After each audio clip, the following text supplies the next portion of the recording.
नमस्कार साथीहरू, आज हामी मेसेन्जरमा सेन्ड भइसकेको मेसेजलाई कसरी एडिट गर्ने भन्ने कुरा सिक्दैछौँ।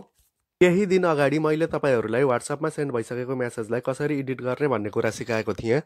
अब मेसेन्जरले पनि सेन्ड भइसकेको मेसेजलाई फेरि एडिट गर्न मिल्ने फिचर्स ल्याइसकेको छ।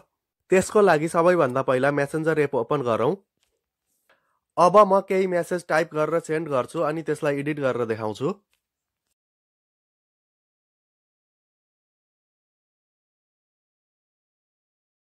यहाँ मैले हेलो गुड मर्निङ लेखेको छु, तर गुड मर्निङको स्पेलिङ मिस्टेक भएको छ। अब यो सेन्ड भइसकेको मेसेजलाई एडिट गर्नको लागि मेसेजमा ट्याप गरेर एकछिन होल्ड गर्नुहोस्।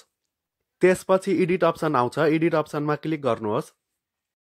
अब मिस्टेक भएको मेसेजलाई सच्याएर फेरि सेन्ड गरिदिनुहोस्। एडिटेड भनेर देखाएको छ, मेसेज एडिट भइसक्यो। हस्त साथीहरू, यस्तै भिडियोहरू हेर्नको लागि हाम्रो च्यानललाई सब्स्क्राइब गर्नुहोला। धन्यवाद।